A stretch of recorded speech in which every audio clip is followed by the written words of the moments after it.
ಗೃಹ ಸಚಿವನಾದ್ಮೇಲೆ ಏನೆಲ್ಲ ಮಾಡ್ತಾನಂತ ಇವರೆಲ್ಲ ಊಹಾಪೋಗಳು ಕಪೋಕಲ್ಪನೆ ಅಂತ ಹೇಳ್ತಾರೆ. ಯಾವುದೂ ಕೂಡ ಈ ದೇಶದಲ್ಲಿ ಸಂವಿಧಾನ ಮಾತ್ರ ನಮಗೆ ಮುಖ್ಯ. ಸಂವಿಧಾನ ಅಡಿಯಲ್ಲೇ ನಾವು ಬರೋದು. ಸಂವಿಧಾನ ಬಿಟ್ಟು ಏನು ಮಾಡೋಕ್ಕಾಗಲ್ಲ. ನಾನು ಅವ್ರನ್ನ ಹತ್ತಿಕ್ತೀನಿ, ಮಟ್ಟ ಹಾಕ್ತೀನಿ, ನಿಮ್ದು ರಿಜಿಸ್ಟ್ರೇಷನ್ ಆಗಿಲ್ಲ, ಲೆಕ್ಕ ಕೊಡಿ ಅಂತೇಳಿ. ಸ್ವಾತಂತ್ರ್ಯ ಪೂರ್ವದಲ್ಲಿ ಹುಟ್ಟಿದಂಥ ಸಂಘಟನೆ 1925 ಇಲ್ಲಿವರೆಗೆ 100 ವರ್ಷ ಮೇಲೆ ಆಯಿತು. ಕರ್ನಾಟಕ ರಾಜ್ಯದ ನೂತನ ಗೃಹ ಸಚಿವರು ಹೇಳ್ತಾರೆ, ನಾನು RSS ಮತ್ತೆ ಬ್ಯಾನ್ ಮಾಡ್ತೀನಿ, RSS ಹಿಸ್ಟ್ರಿ ತೆಗಿಸ್ತೀನಿ, ರೆಕಾರ್ಡ್ ತೆಗಿತೀನಿ. ಮಾನ್ಯ ಗೃಹ ಮಂತ್ರಿಗಳೇ, ಇದು ಆಗ್ಲಾರ ಮಾತು. ಇದು ನಿಮ್ಮದು ಕಾಯ್ದೆ ಕಾನೂನಲ್ಲಿ ಸಂವಿಧಾನ ಚೌಕಟ್ಟಿನಲ್ಲಿ ಏನಿದೆ ಮಾಡಿ. ನಿಮ್ಗೆ RSS ಏನೂ ಮಾಡಲ್ಲ. ಬಟ್ ನೀವು RSS ಅನ್ನ ತೆಗಿಲಾರ್ದ ನಿಮ್ಮ ಜೀವನನೇ ಇಲ್ಲ. RSS ತಂದೆ ಪಾರ ಅಂತ ಸೇವಾ ಕಾರ್ಯ, ಸಮಾಜ ಕಾರ್ಯ ಮಾಡ್ತಾ ಇದೆ. ನೀವು ಯಾಕೆ ಪದೇ ಪದೇ ನೀವು ಆಗಿರ್ಬೋದು, ನಮ್ಮ ಈಗಿನ ನೂತನ KPCC ಅಧಿಕಾರ ತಗೊಳ್ಳೋಂಥ BK ಹರಿಪ್ರಸಾದ್ ಅವರು ನಮ್ಮ RSS, ನಮ್ಮ ಸಂಘ ಪರಿವಾರ, ನಮ್ಮ BJP ಬಗ್ಗೆ, ನಮ್ಮ ಮೋದಿಜಿಯವ್ರ ಬಗ್ಗೆ ಏನೋ ಅಸಹ್ಯವಾಗಿ ಮಾತಾಡ್ತಾರೆ. ಇದಲ್ಲ, ಯಾರೋ ಅಯೋಗ್ಯರು, ಎಡಪಂಥೀವಾದಿಗಳು, ಯಾರೋ ನಕ್ಲಿಸಮ್ ವಿಚಾರಧಾರೆ ಮೋದಿಯವ್ರನ್ನ ವಿರೋಧ ಮಾಡ್ತಾರೆ.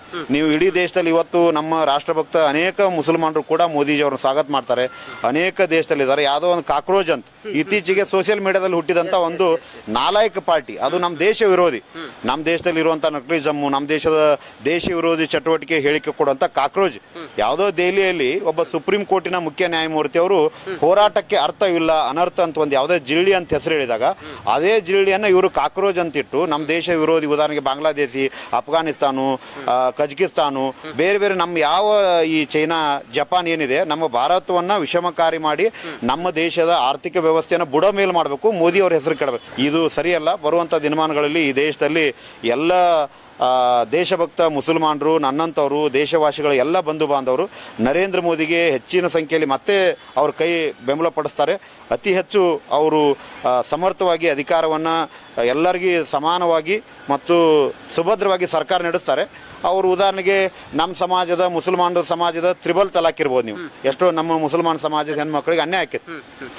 ಧಾರಾ 370 ಇವತ್ತೇನು ವಿಶೇಷ ಕಾಶ್ಮೀರಕ್ಕೆ ಸ್ಥಾನಮಾನ ಕೊಟ್ಟಿದ್ರು, 370 ವಿಧಿ ತೆಗೆದ್ರು. ಇವತ್ತು ಅಲ್ಲೇ ಶಾಂತಿ ಇದೆ. ಅಲ್ಲೆಲ್ಲ ಕಲ್ಲನ್ನು ಬಿಸಾಕಿ ಯಾರೋ ಓಟಿಗಾಗಿ, ರೊಕ್ಕಕ್ಕಾಗಿ ಅಲ್ಲಿ ದೇಶ ವಿರೋಧಿ ಚಟುವಟಿಕೆ ನಡೀತೈತೆ. ಅಲ್ಲಿ ಕಾಶ್ಮೀರದ ಶ್ರೀನಗರದ ಲಾಲ್ ಚೌಕಲ್ಲಿ ನೀವು ಭಾರತ್ ಮಾತಾ ಕಿ ಜೈ ಅನ್ನಂಗಿಲ್ಲ, ನಮ್ಮ ದೇಶದ ತ್ರಿವರ್ಣ ಧ್ವಜ ಹೇಳಂಗಿಲ್ಲ. ಅಂಥ ದುರಂತ ಪರಿಸ್ಥಿತಿಯಲ್ಲಿ ಇವತ್ತು ನೀವು ನೋಡಿ, ಇವತ್ತು ಭಾಳ ದೊಡ್ಡ ಅದ್ದೂರಿ ಒಳ್ಳೆಯ ಕೆಲಸ ಕಾರ್ಯಗಳು, ರೋಡು, ನಿಮಗೆ ಕೈಗಾರೀಕರಣ, ಸ್ಕೂಲು, ಕಾಲೇಜು.